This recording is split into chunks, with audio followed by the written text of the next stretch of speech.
الحمدللہ والصلاة والسلام علی رسول اللہ وعلی آلہ وصحبہ ومن والاه اما بعد۔ محترم خواتین و حضرات، السلام علیکم ورحمۃ اللہ۔ ماہ محرم الحرام ہے۔ اللہ تبارک و تعالیٰ کے فضل و کرم سے سبھی سیدنا امام حسین علیہ السلام اور ان کے خانوادے اور حضور اکرم صلی اللہ علیہ وآلہ وسلم کے سارے خاندان کا تذکرہ کیے اور ان کے غم میں غم منائے، ان کے نام سے فاتحہ کیے، اور یہ وقت گزرتا جا رہا ہے۔ اسی محرم الحرام کے موقع پر ہم نے چاہا کہ ہم لوگ کو آگاہ کریں، لوگ کو ہم بتائیں، سیدنا امام حسین علیہ السلام کی پہچان ان کو سے کروائیں، ان کی معرفت کروائیں۔ عامت الناس ایک رسم کے طور پر ایک رسم ہے، ایک سالانہ ایک تہوار ہے، اس طرح سے محرم کو منا لیتے ہیں کہ محرم آیا، فاتحہ کرنا ہے، تذکرہ اہل بیت کرنا ہے اور گزر جانا ہے۔ نہیں میرے محترم بزرگ اور دوستوں، محرم الحرام اتنا چھوٹا مہینہ نہیں۔ 10 محرم الحرام سیدنا امام حسین علیہ السلام اور باقی حضور صلی اللہ علیہ وسلم کے خاندان کی شہادت کا دن ہے۔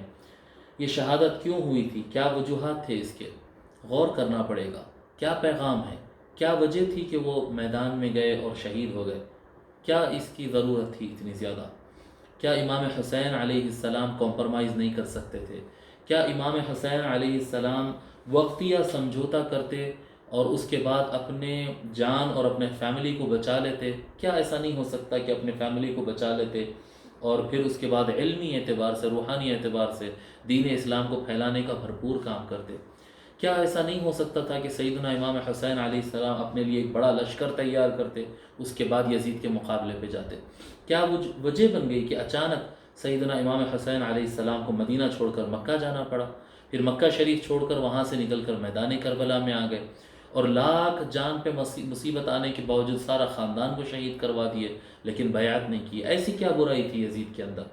اور ایسی کیا بات پر سیدنا امام حسین علیہ السلام ڈٹے رہے؟ کیا مقصد تھا؟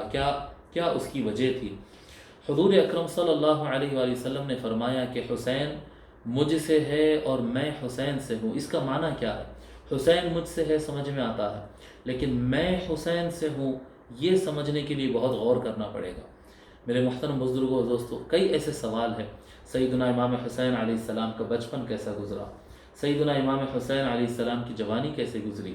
سیدنا امام حسین علیہ السلام کے ایک ایک اسٹیپ کی وجہ کیا تھی؟ کیا اس کا ریزن بنا ہے؟ کیا کر رہے تھے وہ؟ کیا کرنا چاہیے تھا انہیں؟ یہ بہت سارے سوال ہے۔ جب تک ہم ان کو ڈیٹیل میں نہیں سنیں گے، نہیں سمجھیں گے، اس وقت تک ہم کو محرم سمجھ میں نہیں آئے گا۔ یہ جو الفاظ کہتے ہم سنتے رہتے ہیں اکثر علماء سے کہ امام حسین علیہ السلام نے اپنی جان دے دی، اپنے خاندان کو شہید کروا دیا، لیکن اسلام کو بچا لیا، تو ان کے شہید ہونے سے اسلام کیسا بچا؟ اگر وہ جیتے اور اسلام پھیلاتے تو شاید اسلام اور پھیلتا، لیکن ان کے شہید ہونے سے اسلام کیسا زندہ ہوتا؟ اور اگر وہ اپنی جان بچا لیتے تو اسلام کیسا مر جاتا تھا؟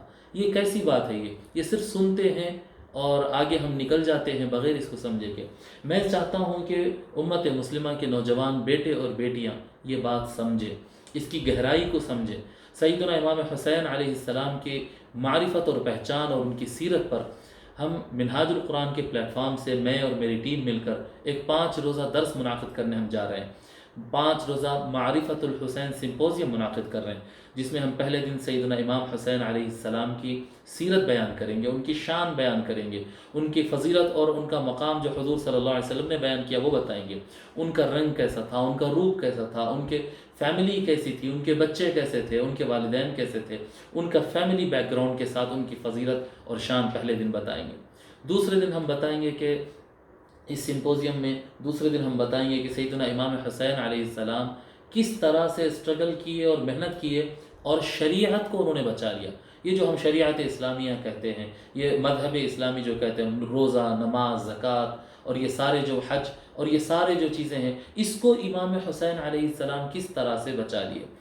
امام حسین علیہ السلام شہادت دے کر کس طرح سے اسلامک پولیٹیکل سسٹم کو انہوں نے بچا لیا۔ اسلامی نظام حکومت حضور اکرم صلی اللہ علیہ وآلہ وسلم کا دیا ہوا جو پولیٹیکل سسٹم ہے، جو سیاسی نظام ہے، آقا علیہ السلام کا دیا ہوا، جس کو بگاڑا جا رہا تھا، کس طرح سے امام حسین علیہ السلام شہید ہو کر اس پولیٹیکل اسٹرکچر کو، اسلامک پولیٹیکل اسٹرکچر کو کس طرح سے انہوں نے محفوظ کر لیا انشاءاللہ تعالی۔ اور چوتھے دن واقعہ کربلا ہم سنائیں گے، اس کی تفصیلات بیان کریں گے، اور پانچویں دن انشاءاللہ تعالی امت کے لیے سیدنا امام حسین علیہ السلام کا کیا پیغام ہے، ہمارے نوجوان نسل کے لیے، بڑوں کے لیے، چھوٹوں کے لیے، آج کے اس دور میں، آج کے ان حالات کے اندر سیدنا امام حسین علیہ السلام کی شہادت ہم سے کیا کہہ رہی ہے، سیدنا امام حسین علیہ السلام کے فرمان ہم سے کیا کہہ رہے ہیں، خانوادہ رسول صلی اللہ علیہ وآلہ وسلم شہدائے کربلا کا خون ہم سے کیا مطالبہ کر رہا ہے۔ انشاءاللہ تعالیٰ یہ پیغام حسین اور معرفت حسین سمپوزیم انشاءاللہ تعالیٰ ہم منعقد کرنے جا رہے ہیں 16 سپٹمبر سے لے کر 20 سپٹمبر تک، روزانہ یہ 5 دن کا پروگرام ہوگا۔ 16 to 20 سپٹمبر رات شام کے اوقات میں نماز مغرب کے بعد 7 بجے سے 9 بجے تک یہ محفل منعقد رہے گی، لیڈیز اور جینٹس دونوں کے لیے ہے، مختصر سی فیس کے ساتھ، لمیٹڈ سیٹس ہے۔ آپ وقت پر جلد از جلد اپنا رجسٹریشن کروا لیں اور اپنی سیٹ کو ریزرو کرا لیں، کیونکہ بالکل لمیٹڈ سیٹس ہے اس کے اندر۔ 7 بجے سے 9 بجے تک، 16 سپٹمبر سے لے کر 20 سپٹمبر تک، اردو مسکن خلوت حیدرآباد کے مقام پر۔ اللہ تبارک و تعالی ہم کو کامیاب بنائے۔ السلام علیکم ورحمۃ اللہ۔